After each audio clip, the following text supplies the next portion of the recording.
이렇게 이 더운 날씨 가운데서도 이렇게 하나님을 사랑하는 또 지체들과 함께 예배드린다는 거, 이게 가장 큰 행복이죠. 일주일 동안 서로 얼굴을 못 봤지만 다시 이렇게 만나서 서로 인사하겠습니다. 하나님은 당신을 사랑하십니다. 하나님은 당신을 사랑하십니다.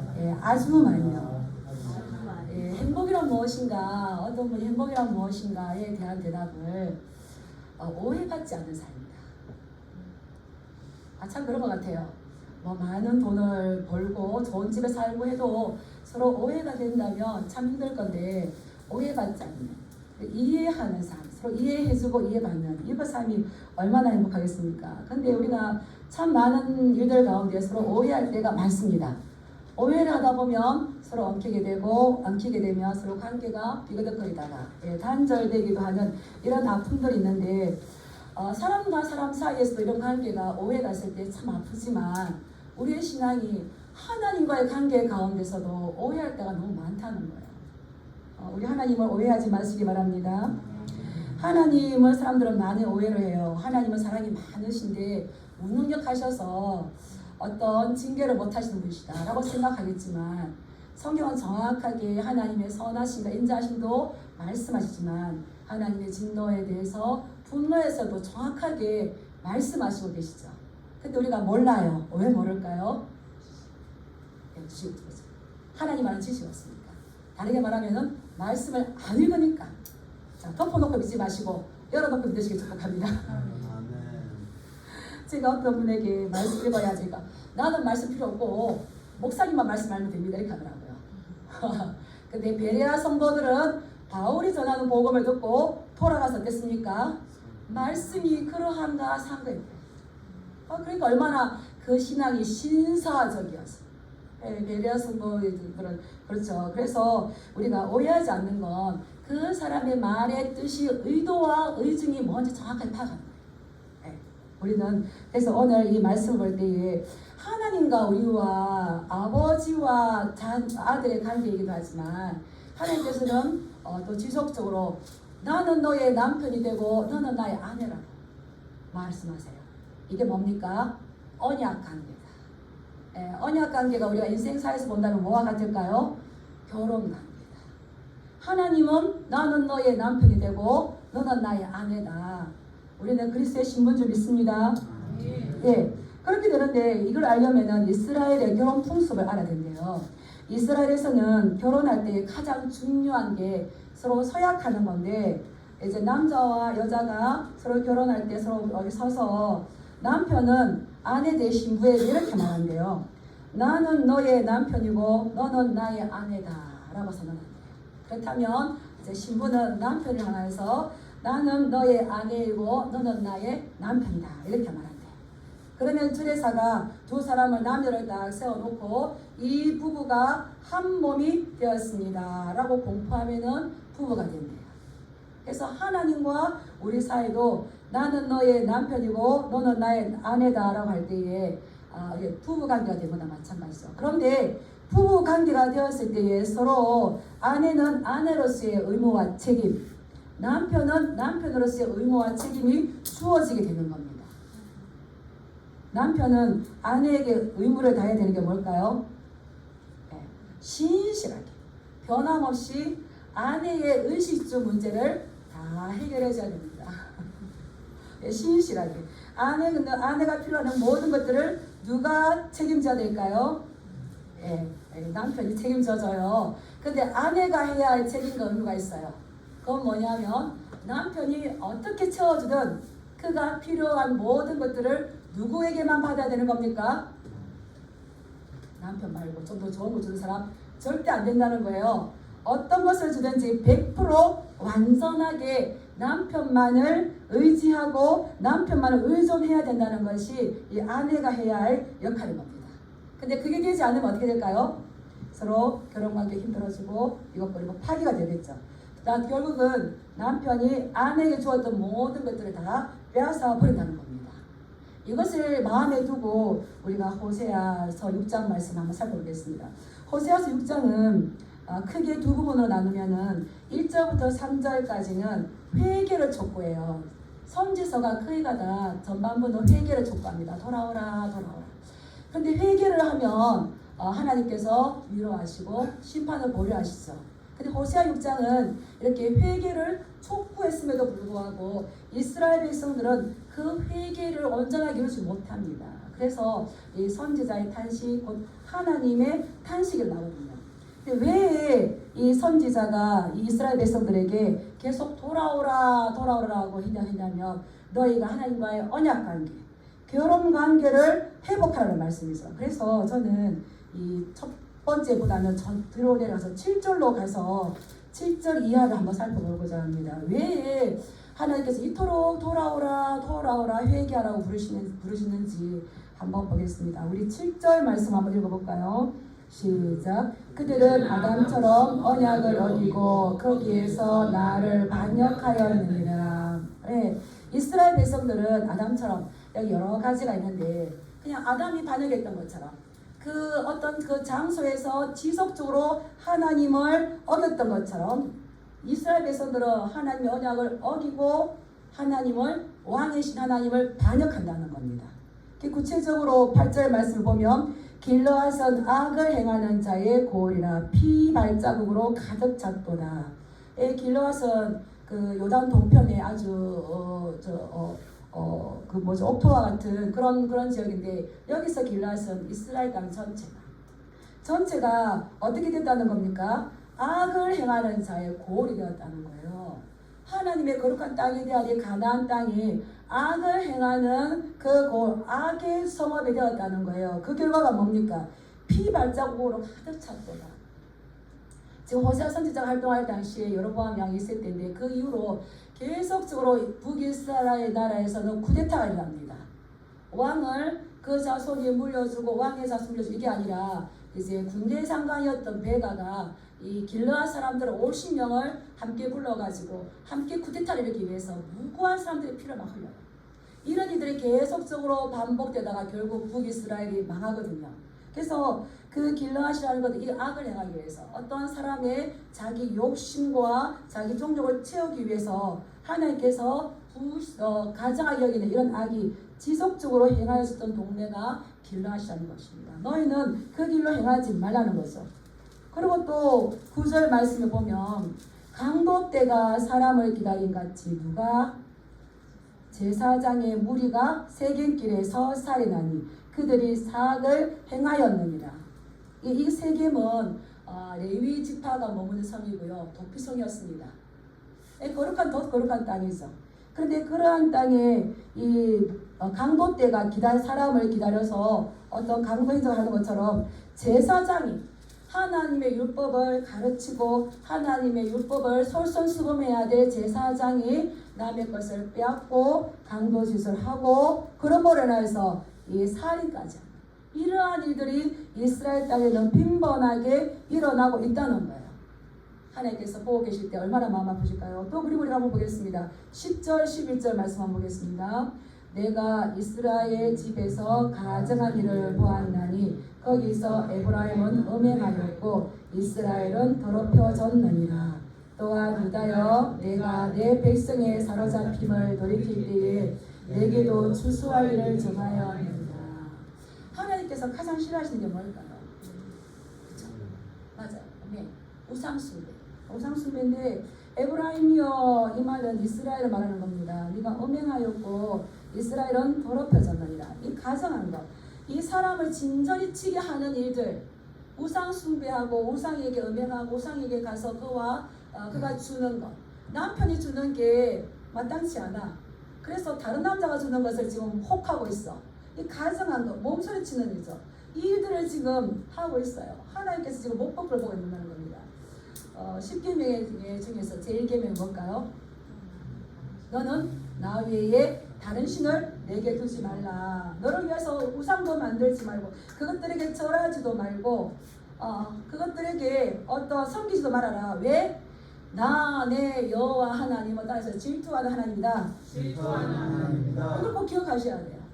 나 너희 하나님은 질투를 왜 할까요? 맞아요. 사랑하지 않으면 질투 안 해요. 질투를 많이 한다는 건 어떤 말일까요? 바람 많이 안 받는 거예요. 나 내 하나님 여호와는 질투하는 하나님, 즉 나를 미워하는 자의 죄를 갚되 아버지로부터 아들에게까지 3차례까지 이르거니와 나를 사랑하고 내 계명을 지키는 자에게 몇 대까지? 1000대까지 줄 건데 이렇게 약속하셨어요. 언약을 했어요. 이것을 네가 지키겠느냐? 우리 지키겠습니다. 시내산에서 언약을 했어요. 그런데 이들은 그 하나님에 만족하지 못하고 다른 우상에 가서 음행을 하는 거예요. 그런데 호세아 4장 15절에 보면 이스라엘은 음행하여도 유다는 죄를 지지 않을 거다 이렇게 했어요. 그런데 11절의 말씀을 보면 유다까지도 하나님이 재판하신대요. 또한 유다여 내가 내 백성이 사로잡힘을 돌이킬 때에 내게도 추수할 일을 정하였느니라. 북이스라엘을 하나님께서 심판하실 뿐만 아니라 지금 누구도 심판하신다는 겁니까? 유다, 남유다요. 내가 내 백성의 사로잡힘을 돌이킬 때에 내게도 추수할 일을 정하였느니라. 그때 이스라엘의 추수는 무화과와의 포도예요. 포도를 추수해서 포도주를 만들 때 어떻게 합니까? 넣어서 발로 밟아요. 그러면 포도 그 액이 빨간게 막 웃겠죠. 너희를 심판 추수 좋게 이야기하면 온갖 복이지만 여기서 지금 심판을 이야기하다가 징벌을 이야기하다가 추수가 나왔기 때문에 이것 또한 하나님의 징벌이죠. 징벌할 때 너희도 포도주 틀에 넣어서 밟듯이 남유다도 앞으로 엄청난 어려움과 공경에 처해질 것이다. 그래서 4장 15절에 보면은요, 너는 길갈로 가지 말며 베다웬으로 올라가지 말며 여호와의 사심을 두고 맹세하지 말아라. 이스라엘을 음행하여도 너만 죄를 범하지 말아라. 따라하신다. 하나님께서 나에게 너만은 죄를 범하지 말아라.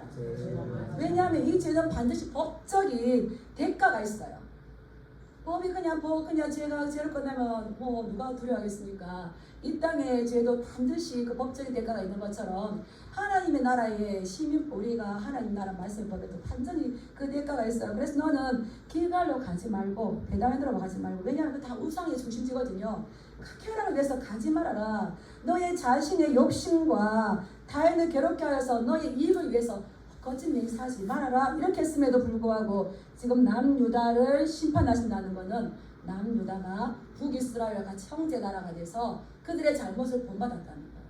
그래서 시편 기자는 뭐라 그럽니까? 시편 1장 1편 1절에 복 있는 사람은 악인의 길을 따르지 않아, 죄인의 길을 서지 않아, 오만한 자의 자리에 앉지 않아. 그래서 내가 누구와 사귀는가, 어떤 사람과 같이 있는가 너무너무 중요한 것 같아요. 이러한 거. 그래서 이제 이것을 우리에게 말씀해 주시는데 우리가 한번 알았으면 좋을 것 같아서 우리 호세아 폈으니까 7장 1절 2절 말씀 한번 가보겠습니다. 우리 알아야 돼요. 호세아 7장 1, 2절 말씀 가보겠습니다. 같이 한번 읽어볼까요?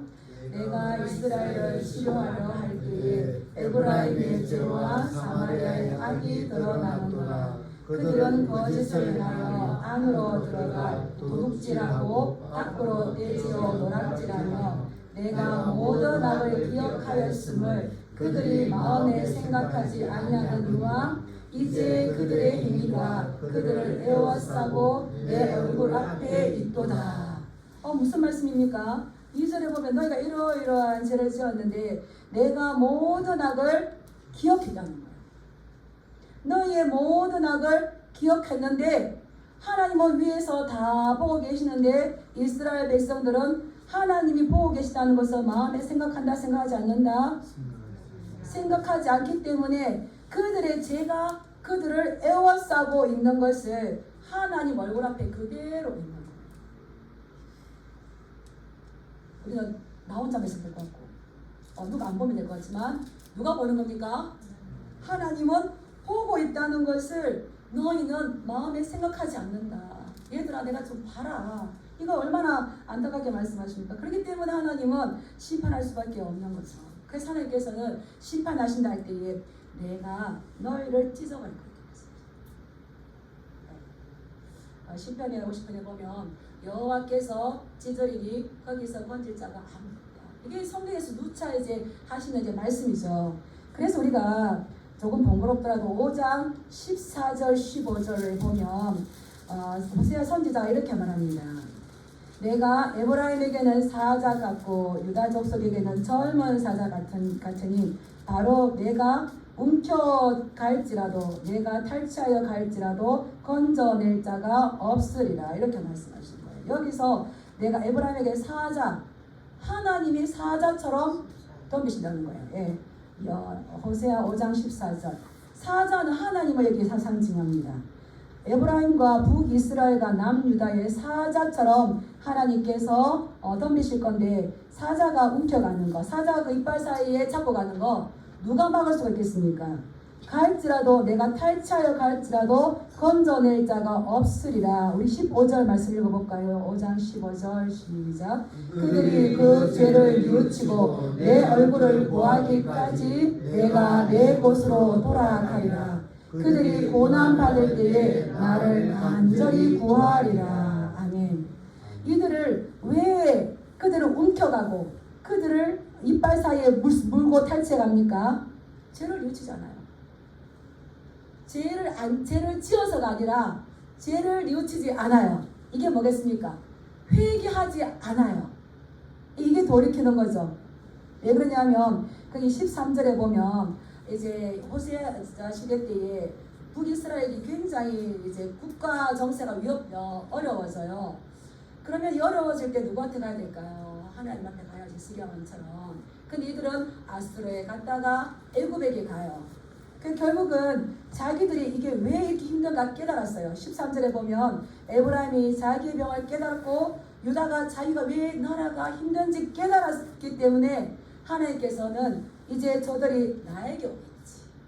여호사밧처럼 하나님 도와주세요 하겠지 라고 했는데 이들은 어디로 갑니까? 아수르로 가서 사람을 보내어서 우리 도와주세요. 애굽으로 가서 사람을 보내서 우리 도와주세요 하는 거예요. 근데 그들이 너희의 상처난 거, 너희의 병든 것을 고칠 수 있다 없다? 약간의 이유가 있겠죠. 약간의 이유가 있겠죠. 근데 하나님께서 왜 이렇게 힘들게 하는지 그 의도와 의중을 모르고 오해하면 나의 온갖 방법들을 다 썼지만 결국 뭐라는 겁니까? 솔로몬처럼 헛되고 헛되니 헛되고 헛되니 모든 것이 됩니다. 그럴 때 병이 들고 상처가 나왔을 때 하나님께로 돌아와라. 이렇게 꽉 물고 가면 절대 놓치지 않는데 그때는 누군가의 도움이 없으면은 그 사자의 이빨에서 나올 수가 없다는 겁니다. 누군가가 도와줘야 되는데 그 도와주실 분이 누굽니까? 하나님이십니다. 믿습니까? 네. 예, 그래서 이제 호세아 선지자가 외치는 거예요. 그 배경을 알고 호세아 6장 1절로 한번 와보겠습니다. 6장 1절 같이 읽겠습니다. 시작. 오라 우리가 여호와께로 돌아가자. 여호와께서 우리를 찢으셨으나 도로 낫게 하실 것이요 우리를 치셨으나 싸매어 주실 것이니라. 하나님께서 그들이 회개하지 않는 것을 보고 죄를 뉘우치지 않는 것 보고 사자가 되어서 찢기도 하고 움켜가기도 했지만 너희가 돌아가자. 여호와께로 돌아가자. 이 말은 무슨 말일까요?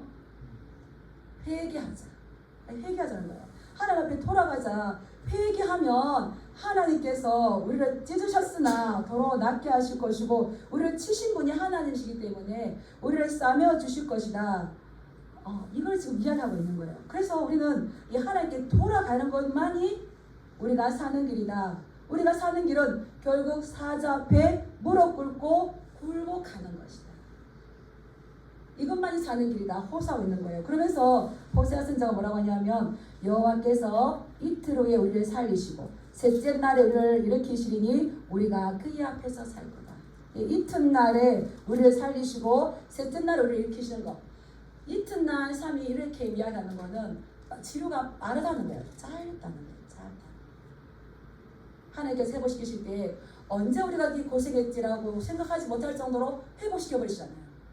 그럴 때에 짧게 단시간에 우리를 일으키시고 우리를 회복하셔서 우리를 다시 하나님 앞에서 살게 하실 것이다.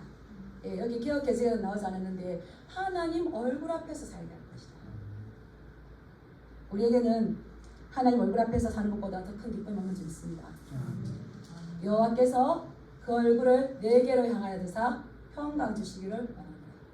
여호와의 얼굴을 구하는 자는 다 마음이 뭐할지어다 즐거울지어다. 근데 그들은 하나님의 얼굴 앞에서 죄를 짓는 것이 아니라 회개하고 돌이키고 하나님께로 오면 하나님 얼굴 앞에서 어린아이가 엄마 얼굴 앞에 있어요. 그 아이의 모든 누가 책임질까요? 엄마예요. 엄마. 하나님이 지금 그걸 말씀하시는 거죠. 돌아오라. 돌아오면 내가 너희를 내 앞에서 살 수 있도록 할 것이다. 그렇기 때문에 다시 한번 호소합니다. 3절 말씀 읽어볼까요? 시작. 그러므로 우리가 여호와를 알자. 힘써 여호와를 알자. 그의 나타나시면 새벽빛같이 어김없나니 비와 같이 땅을 적시는 늦은 비와 같이 우리에게 임하시리라 하니라. 아멘. 그러므로 인해서 우리가 여호와를 알자. 힘써 여호와를 알자. 4장에 보면 이 백성이 망하게 되었도다. 왜? 여호와를 아는 지식이 없으므로. 그러므로 제사장이 너는 다시 내 앞에서 제사장이 되지 못하게 하고 너희 자녀들도 제사장이 되지 못하게 할 것이다. 그게 왜 제사장이 나왔을까요? 여호와를 알자. 힘써 여호와를 알자. 그런데 내 백성이 망하게 된 것은 여호와를 아는 지식이 없다고 했는데 제사장은 책망했어요. 참 부끄러운 일이지만 이스라엘 백성들이 이렇게 하나님을 오해하고 하나님의 율법의 말씀이 뭐를 이야기하는지 모르는 거는 1차적인 책임은 누구에게 있을까요? 제사장입니다.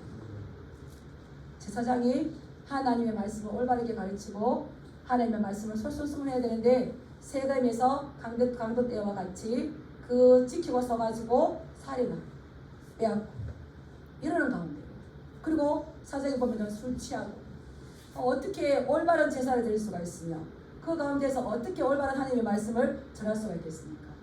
그러니까 이 문제가 여호와를 오해하지 말고 다른 신들, 다른 우상을 섬기는 것처럼 이렇게 적당하게 섬겨도 하나님께서 눈 가리고 아웅해도 우리에게 복을 주시겠지라고 하지만 그게 아니라는 거죠. 그러므로 우리가 여호와를 알자. 힘써 여호와를 알자. 여호와를 안다는 건 우리가 보통 이제 구약에서 알다면 야다를 이야기하는데 여기서는 다트를 말합니다. 이거는 뭐냐면 우상 숭배를 버리고 여호와께로 돌아오려고 하는 그 강한 열정, 그 강한 열심이 있어야 된다. 그래서 이 다트, 우상을 내가 힘쓰지 않으면 버릴 수가 없어요. 얼마나 좋은데, 얼마나 재밌는데. 그런데 이것을 버리고 내가 영원히 살 길은 하나님께 돌아가는 거다. 이것을 가지고 하나님께 돌아가려고 강하게 그 열심을 내고 열정을 내고 이렇게 더울 때 교회로 오셨어요. 쉬웠을까요? 이 더울 때 무슨 그냥 온라인 예배 드리면 되지 굳이 그 교회까지 이렇게 하는 이유는 하나님께 영광 받으시겠지만 또 뭡니까? 내가 이렇게 몸부림치지 않으면 나의 신앙이 시들어 간다는 거예요. 병들어 간다는 거예요. 오늘 내 신앙이 섰을 때에 내일의 나의 신앙도 서갈 줄 믿습니다. 아멘. 네, 그 강한 열심이 있어야 된다는 거예요. 그래서 그 하나님을 돌이켜서 힘써서 알아야 된다는 거죠. 이게 쉽지 않다는 겁니다. 그래서 칼빈이 그랬어요. 지난주에도 말씀드렸지만 우상에게 돌이키는 건 하는데 우상에 돌이켜서 하나님의 말씀을 순종하려고 하나님을 알려고 애쓰지 않는다. 근데 우상을 돌이켰어요. 근데 거기에 하나님의 말씀을 세우지 않을 때 뭐가 올까요? 가짜 또 그럴듯한 자기 우상이 자기 마음으로 들어오는 거죠. 그런데 돌이켰을 때에 하나님을 알려고 힘쓰고 그것을 돌이켰을 때에 하나님은 분명히 반드시 너희에게 돌아오신다. 네, 여기 우리가 알아야 할 거 5절 아까 15절에서 보면 그들이 그 죄를 뉘우치고 내 얼굴을 구하기까지 내가 내 곳으로 돌아간다. 그들이 고난받을 때에 나를 간절히 구하리라. 하나님께서 회개하지 않는 곳, 뉘우치지 않는 곳, 돌이키지 않는 곳에 하나님이 계신다는 것과는 떠나가신다는 것까요.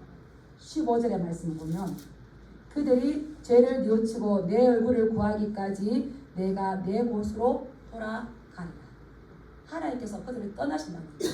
그래서 떠나서 그들이 고난 가운데에서 간절히 나를 찾을 때에 하나님이 이게 3장 말씀처럼 힘써 여호와를 알 때에 그의 나타나심은 새벽빛같이 어김이 없이 분명하게 반드시 찾아오신다는 거죠. 우리가 예배 드린다고 하나님이 우리 예배 다 받으실까요? 아니에요. 거기 위에 5장 6절 말씀을 보면 그들이 양떼와 소떼를 끌고 여호와를 찾으러 갈지라도 만나지 못한다. 이사야 말씀에 너희가 무수히 많은 재물을 드린다도 나는 기뻐하지 않는다. 역겨워한다. 왜 그렇습니까? 돌이키지 않고 드리는 거예요. 그래서 이 이스라엘과 하나님은 무슨 관계다? 갑자기 하나님 와 이러시노가 아니고 언약 관계. 우리가 또 들었지만 다윗의 언약이죠. 모세 언약, 시내산 언약 다 언약이지만 이 다윗의 언약, 나 영원한 그는 나의 아들이 되고 나는 그의 아비가 되어서 영원히 돌봐줄 건데, 두 번째, 그러나 인생 막대기로 징계할 거다. 왜? 고난 당했을 때에 하나님께 돌아가게 하기 위해서. 이것이 사는 길이기 때문에. 그리고 또 그러나 내가 너를 영원히 너의 왕위를 경고할 수 있도록 너를 도와줄 거다. 이 헤세드잖아요. 헤세드. 여러 가지 뜻이 있지만 우리가 배웠을 때 언약적인 신실함을 가지고 너를 도와줄 건데 하나님께서 지금 돌아오라고 이 징계하시는 겁니다. 근데 너희가 회개했을 때에 너희에게 새벽빛이 나타나는 거죠. 오늘 저녁에 왔습니다. 밤이 왔습니다. 나는 문제가 다 해결되지 않고 머리가 엉켜졌지만 뒷날 어김없이 뭐가 떠오릅니까? 동쪽에서 해가 떠오릅니다. 해가 떠오릅니다. 이게 희망인 거죠. 그런 것처럼 내가 아무리 힘들고 어렵고 힘들지만 하나님은 일정한 시간에, 그 시간에 햇빛이, 새벽빛이 돌아오는 것처럼 하나님께서는 분명하게 회개하는 자에게 돌아오신 줄 믿습니다. 이걸 믿으셔야 돼요. 이걸 믿으셔야 돼요. 그리고 또 보면 땅을 적시는 비와 같이, 늦은 비와 같이 우리에게 임하시리라. 왜 이런 말을 하냐면 그때 풍요와 기쁨을 주는 것은 하나님이 아니라 바알이라고 저는 생각했어요. 햇빛을 주고 비를 주어서 농사에 풍요를 주는 것은 하나님 아니라 바알이 생각해 바알이 했는데, 하나님은 햇빛을 주시는 분이 누구시다? 하나님이시다. 늦은 비와 이런 비를 풍성하게, 여기서 땅을 적시는 비 풍성하게, 만족할 만큼 풍성하게 주시는 분이 누구시다? 하나님이시다. 그러니 너희는 하나님과의 언약을 생각해서 돌아오라라고 호소하고 있는 거죠. 그런데 어느 학자는 이런 말을 하더라고요. 이것이 호세아 선지자가 이스라엘 백성들에게 호소하기도 하지만, 또 다른 학자는 이 말이 하나님께서 사자가 돼서 너를 찢어버리실 거다 하니까 이스라엘 백성들이 자기들끼리 이야기하는 거예요. 우리 하나님께 돌아가자. 힘써 하나님을 알자. 그러면 하나님이 반드시 우리에게 은혜 베풀 거다. 그러니 우리는 회개하자라고 이스라엘 백성들이 자기들끼리 회개를 호소하는 이야기라고도 해요. 그런데 이들은 진심으로 회개했을까요? 아니요. 진심으로 회개하지 않았다는 거예요. 호세아 선지자가 이렇게 우리가 여호와를 알자, 힘써 여호와를 알자라고 했지만 이스라엘 백성들은 어떻게 했을까요? 너무나 마음 아프게 진심으로 회개하지 않았어요. 그래서 우리는 오늘날 우리에게 너무 필요한 말씀인 것 같아요. 회개를 많이 합니다. 회개를 많이 하고 기도도 많이 합니다. 그렇지만 그들은 진정한 회개가 되지 않았어요. 이게 거짓 회개가 되는 거죠. 이빨리만 되는 거겠죠. 진실함이 없는 거죠. 왜 그렇습니까? 우리 4절 말씀 한번 읽어보겠습니다. 시작. 에브라임아 내가 네게 어떻게 하랴? 유다야 내가 네게 어떻게 하랴? 너희의 미래가 아침 구름이나 시 없어지는 이슬과 같도다. 힘써 여호와를 알자. 여호와를 아는 것만이 우리가 살 길이라고 이 선지자가 했던, 이스라엘 백성들이 했던, 자기들이 계속 여호와께 돌아가자, 여호와를 알자라고 했지만 결국 그들은 온전한 회개, 진실한 회개를 하지 않았기 때문에 하나님께서 절망하신다. 에브라임아 내가 내게 어떻게 하랴? 유다야 내가 내게 어떻게 하랴? 자식이 너무 말을 안 들어요. 하나님 아버지의 마음이죠. 말을 잘 들으면 너무 좋을 건데 내 자식이니까 내칠 수도 없어. 이놈 자식 내가 너 어떻게 하냐. 하나님 아버지의 마음이 이렇지 않습니까? 내가 어떻게 너희들 어떻게 해줬으면 좋겠느냐. 왜냐하면 너희의 인애가 아침 구름이나 시 없어진 이슬과 같다. 인애, 이 헤세드, 하나님의 사랑, 하나님의 긍휼하심, 자비하심인데 이 헤세드는 하나님께서 우리에게 주신 언약적인 신실함이에요. 그런데 이것은 다르게 말하면 하나님은 하나님 편에서 우리 인간을 위해서 하나님 아버지의 그 역할을 해주시지만 우리 인간 또한 안에인 우리 인간은 누구를 의지해야 된다는 겁니까? 그래서 헤세드는 서로서로의 신이 서로서로의 도리 관계와 관계가 서로 오해되지 않으려면 서로 도리를 해야 되는 거죠. 그것처럼 그런데 이스라엘 백성들이 하기는 했어. 하나님 앞에 신실 언약적으로 돌아오긴 돌아왔어요. 근데 문제는 뭡니까? 아침 구름, 그 아침 구름이 지중해 바다가 있었기 때문에 구름이 있는 것도 있었지만 그 이스라엘 땅이 얼마나 낮이 뜨겁습니까? 금방 사라지는 거예요. 이스라엘이 있었긴 있었지만 금방 사라지는 거예요. 막 눈물을 흘리고 회개했어요. 천지가 개벽할처럼 회개했어요. 그러는데 이게 어떻습니까? 변덕스러워. 신실함이란 뭡니까? 진실하신 하나님이 나의 아버지 오 신실하신 주. 우리가 왜 하나님 의지할 수 있습니까? 그분은 변덕하는 그림자도 없고요, 회전하는 그림자도 없고요, 신실하십니다. 어제나 오늘이나 변함없이 주잖아요. 그런데 우리가 거기에 그 하나님의 사랑, 불타는 사랑이 이렇게 큼에도 불구하고 우리의 사랑은 너무 변덕이 심하다. 하나님이 미치지. 하나님 미치지 않겠지만 우리 인간의 마음을 본다면 하나님께서 얼마나 안타까워하시고 얼마나 슬퍼지겠습니까? 그래서 이 회개를 해서 했으면 구순하게 그 인자하심으로 그 하나님을 힘써 알기를 우상을 버리고 하나님께 달려가는 그 열정과 그 열심, 그 갈망이 있어야 될 건데 이게 없는 거예요. 그래서 하나님께서 없을 뿐만 아니라 우리 7절 이하로 쭉 읽었던 것처럼 오히려 더 그 땅이 병이 들고 변질되어지고 더럽혀지고 아내인 이스라엘은 부정을 행하여서 엉뚱한 남편을 따라서 가는 이럴 때에 마음 착한 남편이 가만히 보고 있을까요? 심판하신다는 거죠. 우리 5절 말씀 읽어보겠습니다. 시작. 그러므로 내가 선지자들로 그들을 치고 내 입의 말로 그들을 죽였노니 내 심판은 빛처럼 나오느니라. 하나님께서 선지자를 통하여서 다 말씀하세요. 아모스 말씀을 보면은 주 여호와께서 선지자들에게 그 비밀을 말씀하지 않고 행하지 않는다고 했어요. 근데 우리가 모르게 심판하시고 모르게 재판하시는 것이 아니라 어디에 다 드러났다? 성경 말씀 다 있습니다. 그렇기 때문에 하나님을 아는 지식, 여호와를 아는 것, 그냥 아는 지식, 그냥 아는 것만 아니라 다트, 하나님께로 돌아가려고 하는 그 열정, 그 열심 없을 때 이 세상에 주는 쾌락, 이건 너무 재밌어서 이것은 그냥 우리를 그냥 뿅가게 만들어요. 얼마나 멋지고 얼마나 좋습니까? 근데 거기서 우리가 이 열정, 이 갈망, 목마름이 없고 죄를 회개하지 않는다면은 우리는 그 선지자의 말의 심판대로 그대로 가는 거죠. 선지자들로 그들을 치고 내 입의 말로. 그래서 예수께서 말씀하셨어요. 나는 너를 심판하지 않는데 내가 한 말이 너희를 심판하실 것이다. 그렇다면 우리는 어떻게 되는 겁니까?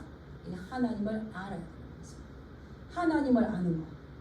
그래서 내 심판은 빛처럼 나올 것이다. 요즘에 태양이 얼마나 뜨겁습니까? 이스라엘의 그 태양은 더 뜨겁죠. 지금 우리도 이렇게 자꾸 뜨거워지면 이 땅이 많은 사막화가 되겠다. 어떤 것도 존재할 수 없잖아요. 그렇게 뜨거운 햇살 아래 누가 거기서 당당하게 살겠습니까? 우리 조금만 나가도 탈진하고 막 기절할 것처럼 막 뜨거워가지고 안 나가잖아요. 그런 것처럼 내 심판은 빛처럼 정확하게 무섭게 있다는 거죠.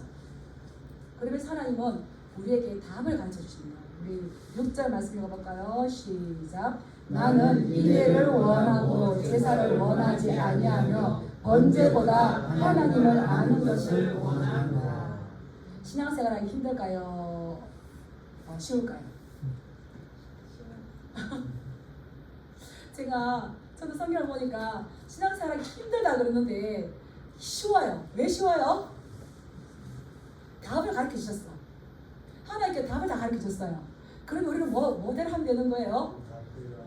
답대로 우리 살면 돼요. 내 하나님 여호와는 질투한 하나님인데 나를 미워하는 자의 그 원수를 감당하셨잖아요. 그럼 우리 뭐 하면 되는 겁니까? 질투 안 하게 하면 돼. 질투 안 하게 하면 돼. 사랑하면 되는 거예요. 그런데 또 가르쳐 주셨어요. 하나님은 무엇을 원한다고요? 인애를 원하신다는 거예요. 인애가 뭐라고요? 헤세드. 따라하시다. 언약적 신실함. 언약적 신실함. 신실함 지켜나가는 거예요. 그런데 인애를 원하는데 이스라엘 백성들은 우리 하나님은 제사를 원할 거예요. 제사를 원할 거예요. 그래서 많은 소떼와 많은 양떼를 가져가도 안 만난다 그랬어요. 이사야는 내가 그걸 기뻐하지 않는다. 역겨워서 토해낸다. 왜 그렇습니까? 그 형식이 잘못된 게 아니라 그 마음이 인애, 하나님에 대한 사랑, 하나님에 대한 마음, 하나님에 대한 신실함이 없이 참 마음 아프죠. 참 마음 아프죠. 그렇게 이 와서 제사를 드리는데 그 속은 부패 있는데 그 속은 우상에게 마음이 가 있는데 하나님께서 내가 그들의 죄악을 본다는 그들을 생각지 않는다. 나 여호와는 중심을 원하시고 있습니다. 네, 그래서 형식이 갖춰져 가지고 예배가 아니라 마음이 중심이 되어 있으면 하나님 앞에 그 예배가 상제사로 하게 되어 있는 거죠. 하나님께서 이 마음을 원하시는 거죠. 그래서 인애를 원하고 제사를 원하지 아니하며 번제보다 무엇을 원한다고요? 아내가 이렇게 남편이 다 못 채워져서 다른 남자를 따라갔어요. 근데 그 형편이 더 어려워져요. 그렇다면은 집 나간 아들이 내 아버지 집에도 먹을 것이 많거든. 난 여기서 줄여주는구나. 아버지를 안다면 어떻게 될까요? 돌아가요. 돌아가서 뭐라 그럽니까? 나는 아버지와 하나님께 죄를 지었사오니 이제는 아들을 하지 말고 종이라고. 아버지를 알면 아버지의 집으로 돌아가요. 그게 뭡니까? 회개인 거예요. 그게 뭡니까? 언약적인 신실함 지키는 거예요. 그래서 인애를 원하는 거 언약적인 신실함. 인애를 원하면 인애의 신실함을 지키면 우리 하나님 아버지가 왜 나를 징계하실까? 죽으라고 징계하는 것이 아니라 사자가 물어뜯어서 흔드는 이유는 죽이지 않아요. 흔들어요. 왜 그럴까요? 깨달으라고. 죄를 뉘우치고 돌아오라고. 그래서 징계는 따라해서 징계는 죽이는 것이 아니라 고쳐서 다시 사용하는 거다. 저에게 둘째가 있어요. 둘째가 걔가 뭐라냐면 엄마가 나를 야단치면 내가 죽고 싶거나 집을 나오고 싶다고. 유치원 때 말해요. 유치원 때. 아이들하고 많은 대화를 하시기 바랍니다. 유치원 때 그러는 거예요. 제가 깜짝 놀랐어요. 우와, 둘째야. 내가 너 죽어라고 절대 그런 거 아니다. 앞으로 그러면 엄마 너무 그렇게 하지 마세요. 제가 마음이 슬퍼 이렇게 말을 해라. 이렇게 했어요. 부모는 자식이 죽으러 갈까요? 근데 이 오해하면 내가 집을 나가거나 죽고 싶대요. 그런데 징계하는 건 고쳐서 다시 너무너무 사랑하기 때문에 너만은 하나님 우리에게 너만 이렇게 하십니다. 그래서 이 인애를 원한다는 거는 하나님을 아는 것이고 하나님을 아는 것은 여호와께로 돌아가는 것인데 그건 뭐라고요? 회개를 한다는 겁니다. 회개. 그래서 하나님께서 가장 기뻐하시는 건 뭘까요?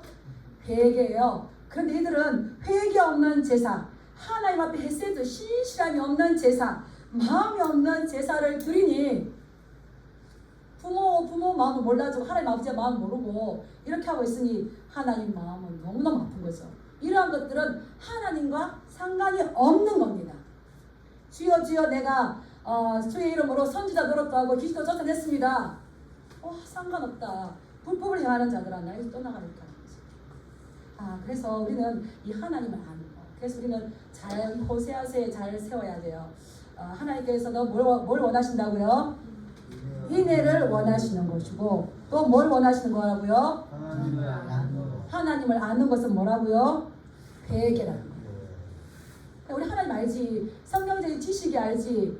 그 성경적인 말씀이 나에게 무엇을 요구하시고 하나님을 알 때에 내가 어떤 사람으로 변화되는가 이것이 이제 나와야 되는 거죠. 그래서 하나님께서 하셨던 이 말씀을 예수님께서 마태복음에서 같이 인용해 주셨어요. 우리 마태복음 9장 13절 한번 보겠습니다. 마태복음 9장 13절.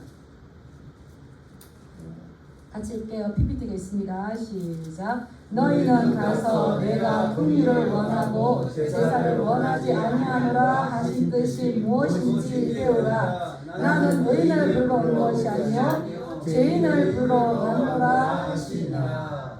제사장들이 하나님의 말씀 제대로 안 가르쳐주고 자꾸 재짓게 하니까 이미 예수님께서 하나님 아들 예수님께서 우리를 위해서 이 땅에 몸을 입으셨어요. 그리고는 죄인들을 향하여서 같이 가서 같이 식사하시는 거예요. 그런데 종교 지도자들 바리새인들은 뭐라 그럽니까? 어떻게 너의 선생은 세리와 죄인들과 함께 식사할 수가 있느냐 이렇게 지금 비난하거든요. 그럴 때 예수님께서 뭐라고 하냐면 그 9장 12절에 보면은 건강한 자에게는 의사가 쓸데없고 병든 자에게나야 의사가 쓸데있는 것처럼 나는 의인을 부르러 온 것이 아니라 죄인을 부르러 세리와 창녀와 이런 죄인. 근데 그들만 죄인일까요? 이 땅에 의인은 없나니 하나도. 우리 모든 사람이 죄를 범하였음에 하나님의 영광 이루지 못한다. 우리 모두가 죄인인 거예요. 우리 모두가 세리와 창녀와 죄인들과 마찬가지죠. 그래서 그들과 함께 그래서 예수님께서 너희는 가서 내가 긍휼을 원하고 제사를 원하지 아니하노라는 뜻이 무엇인지 알아라. 이 긍휼, 이 인애, 사랑. 그래서 예수님은 가난한 자들과 함께 하셨죠. 그래서 이 긍휼을 원한다는 게 뭐겠습니까? 긍휼이라는 것은 가난하고 억눌리고 소외된 영혼들을 예수님의 사랑으로 하나님의 사랑을 그들에게 흘려보내요. 이게 이제 우리의 문제점이죠. 우리 기독교인들의 문제점이죠. 내가 하나님을 사랑하는 것은 당연히 되고 하나님의 사랑받는 건 당연한데 이것을 나만 웃겨주고 그냥 안 된다는 거예요. 그래서 아내에게 이런 역할을 주고 책임을 주셨는데 거기에서 또 우리가 해야 할 거 한 걸음 더 나아가서 인애를 원하시고 긍휼을 원하시고 이것이 하나님을 올바로 아는 알미라는 겁니다. 이것이 다트라는 겁니다. 오늘날 우리가 우상을 만들어서 부처를 만들어 놓고 절을 하겠습니까? 어떤 신당을 만들어 절을 하겠습니까? 내 마음 우상들이 너무나 많은 거죠. 근데 세상을 본받지 않고 이 시대를 본받지 않고 하나님의 선하심과 온전하신 뜻, 헤세드가 무엇인지 진실, 에메트가 무엇인지를 알 때에 우리의 마음은 하나님의 인자와 긍휼로 채워지고 그것은 반드시 가난하고 어렵고 소외된 영혼을 향해서 가게 되는 것이고 그것이 뭡니까? 하나님 사랑, 이웃 사랑 이중 사랑에까지 가야 된다는 겁니다. 이건 거죠. 그래서 우리는 이중 사랑, 인애와 하나님의 사랑과 이웃 사랑. 그래서 우는 자들과 함께 울고 웃는 자들과 함께 웃고 이것이 언약적인 신실함을 가지고 공의와 정의를 이루어가는 것. 공의와 정의가 행하여졌을 때 그 땅에는 뭐가 임할까요? 평화, 샬롬. 신약에서 말하는 에레네를 말하는 거죠. 그래서 우리는 모두 다 갈 때에 무엇으로 가는 겁니까? 평화의 사도로 가는 거죠. 하나님의 사랑을 가지고 가는 거죠. 이것을 우리만 가지고 있는 것이 아니라 나는 인애를 원하고 수많은 재물이 아니라 하나님을 아는 것. 나를 부르신 목적이 무엇인지 아는 것. 거기까지 나아가기를 원한다. 그랬을 때에 너희가 드려지는 그 예배를 하나님께서 기쁘게 받으십니다. 이 말씀을 호세아 선지자를 통해서 다시 우리에게 말씀하시는 거죠. 근데 히브리서 4장 2절 말씀을 보면 들은 바 그 말씀이 그들에게 유익하지 못한 것은 듣는 자가 믿음과 결부시키지 아니하니. 하나님의 사랑을 소식하고 있지만 들은 우리가 이 유익함을 얻지 못하는 건 들은 말씀을 우리의 삶들 가운데 하나님을 아는 이 암의 삶들을 이중 사랑으로 나타내지 못하기 때문에 우리가 그렇게 원하는 복이 점점점 멀리 가고 있는 거죠. 그런데 너희가 회개하고 돌아오면 우리가 그의 앞에서 살리라. 하나님 얼굴 앞에서 살리라 하셨던 것처럼 항상 우리의 마음이 하나님 앞에 있고 우리의 모든 모습들도 하나님 앞에서 하나님과 기쁘시고 즐거워 우리의 남은 삶을 사시기를 주님의 이름으로 축복합니다. 네, 기도하겠습니다. 우리는